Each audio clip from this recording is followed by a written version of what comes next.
तरीकत रहबर शरीयत पीर मेजर याकूब मोहम्मदी सैफी अमीर रावलपिंडी डिवीजन नारों की गूंज में इस्तेमाल कीजिए।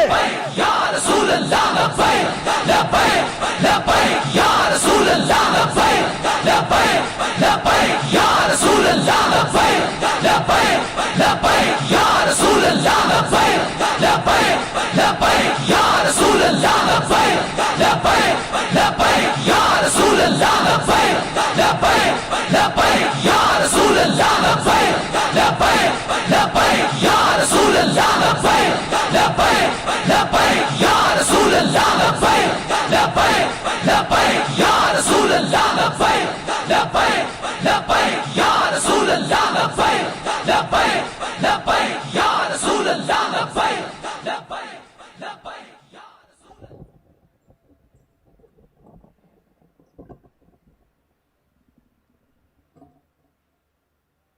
औज़ु बिल्लाहि मिनश शैतानिर रजीम बिस्मिल्लाहिर रहमानिर रहीम वल्लाहु गालिबुन अला अम्रिही वलाकिन्न अक्सरन नास ला यअलमून अस्सलातु वस्सलामु अलैका या सय्यदी या सय्यदी या सय्यदी या रसूलुल्लाह व अला आलिका व अस्हाबिका या हबीबल्लाह। इतनी मुक़द्दर हस्तियाँ, इतना बड़ा मजमा और होश उड़ जाते हैं। ये कौन सा मकाम है कि अमीरुल मुजाहिदीन ये क्या कर गए कि दुनिया का रंग ही बदल गया है, सारे समा बदल गए हैं और सारे वतीरे बदल गए हैं। आपने वो रूह फूंक दी है। अब क्या करें, कहते हैं जी सिर्फ 5 मिनट की बात करें। 5 मिनट में मैं क्या बात करूँगा। मैं ये समझता हूँ कि इस दौर के आप अजीम मुदब्बिर, एक अजीम सियासतदान, एक अजीम कायद मिल्लत, मिल्लत इस्लामिया, आपका इल्म अपनी जगह, आप हाफिज़ कुरान, हाफिज़ हदीस, हाफिज़ इकबाल, और एक बड़ी ज़बरदस्त बात जो है वो ये है कि जो फ़िक्र गज़ाली से चली और मौलाना रूम तक पहुंची, मौलाना रूम के वालिद मोहतरम ने इमाम गज़ाली का ज़माना पाया था और उनकी तालीमात से मुतासर थे और उनकी सोबत में रहे। वही चीज़ आपने अपने बेटे मौलाना रूम को मुंतकिल की और मौलाना रूम ने वही कुछ अल्लामा इकबाल को मुंतकिल किया। अल्लामा इकबाल का जो विरसा था इस दौर में, वो सोच अगर मिली तो हमारे कायद मिल्लत इस्लामिया अल्लामा हाफिज़ खादिम हुसैन रिज़वी रहमतुल्लाह अलैह आपको मिली और आपने वही सोच कमाल शद्दोमद के साथ, कमाल जुर्रत के साथ, कमाल बेबाकी के साथ वो आपने हक अदा कर दिया। इकबाल की रूह भी तड़प उठी होगी और यकीन मानिए कि सन 1917 में मेरी आपसे पहले मुलाकात हो गई और देखते ही देखते मैं आपका गर्विदा हो गया। मेरी तमन्ना थी फ़ौज में कि मैं शहादत पाऊँ, मुझे फ़ौज में शहादत न मिली। मैं तसव्वुफ़ में आया, तरीक़त के चारों सलासिल किए, तशनगी न गई। बात ये थी कि मैं समझता था कि मामला इससे भी आगे है, बात यहाँ तक ख़त्म नहीं होती। लोग तरीक़त में आकर बात ख़त्म कर देते हैं और तस्बीहां लेकर ज़िक्र अज़कार करते रहते हैं और समझते हैं कि पा लिया, लेकिन पाया कुछ नहीं। बात उससे आगे शुरू होती है। ये तैयारी है। तरीक़त में आने के बाद असल मामला शरीयत है और शरीयत के लिए आपको तरीक़त में आना पड़ता है। तो मैं हमेशा अपने दोस्तों को कहता था और अपने भाइयों को कहता था कि तरीक़त के बाद असल मामला ये तो तैयारी है। आप तलवार बनाकर उसको तेज़ करके नयाम में डाल के उसको लटका दें, उस तलवार का क्या फ़ायदा।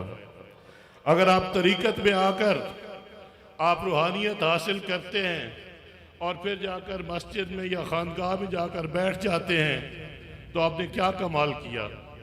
कमाल तो यह है फिर मैदान में अमल में आओ, जिहाद करो, मुआशरे में जिहाद करो, बुराइयों के खिलाफ जिहाद करो, अल्लाह रसूल के दुश्मनों के खिलाफ, और बुराई को मिटा दो, जो कि आपको मिशन आपके रब ने दिया है कि नेकी का हुक्म दो और बुराई के खिलाफ सीना सफर हो जाओ।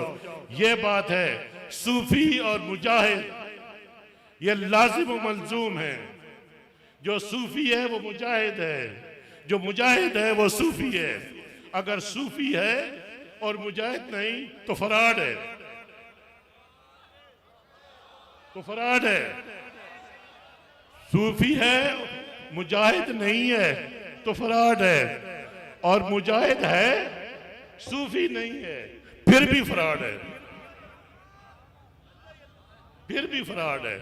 इसलिए मैं समझता हूं कि ये सबक हमें हमारे कायद देकर गए। और यकीन जानिए कि मैं CMH पे मुझे कोरोना था, जिस वक्त आपकी रेलत हुई, मेरे डॉक्टर्स ने बताया कि 80% फेफड़े इसके ख़त्म हो चुके हैं। मेरे बच्चों को बुला लिया गया, घर वालों को बुला लिया गया, और जब मुझे ये खबर मिली कि अमीरुल मुजाहिदीन का विसाल हो गया है, मैं नींद बेहोशी की हालत में था।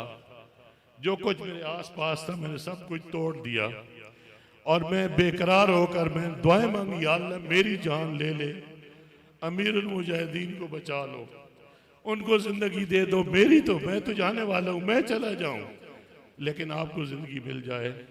लेकिन फैसले मेरे रब के, मेरे फैसले की तो बात नहीं है। मैंने तमन्ना की लेकिन बात पूरी न हुई, तो मैंने एक बात अपने रब से कही, या अल्लाह मुझे शहादत उधर भी ना मिली, मुझे शहादत इधर भी ना मिली, मुझे मारना है तो कोरोना से मारना है, मेरी वजह मौत तो कोई हो ना कि मैं किस तरीके से मरूं।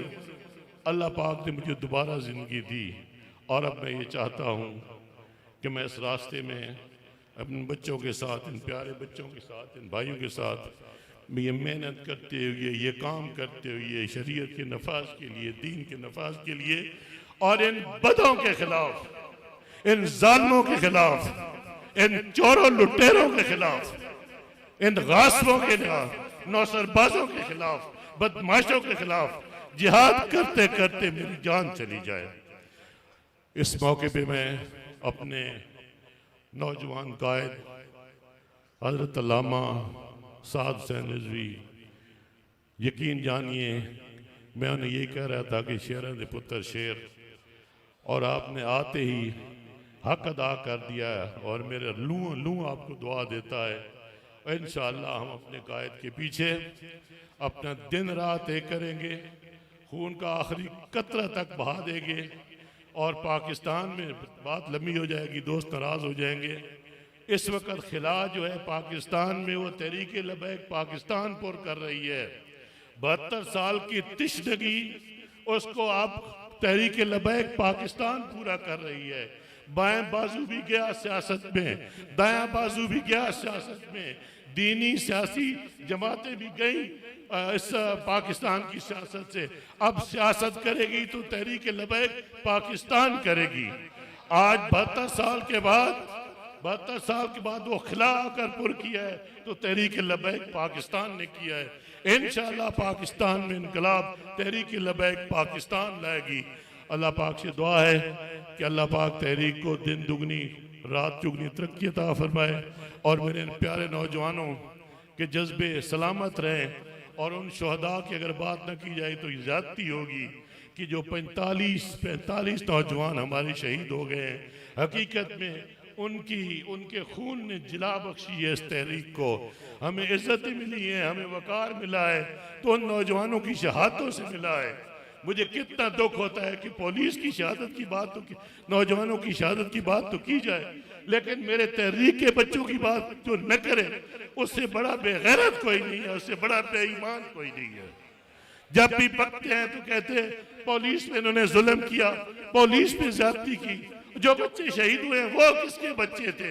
वो भी पाकिस्तान के बच्चे थे, ये भी पाकिस्तान के बच्चे हैं जो जिन्होंने शहादत का जाम नोश किया। अल्लाह पाक उनको करवट करवट जन्नत नसीब करे।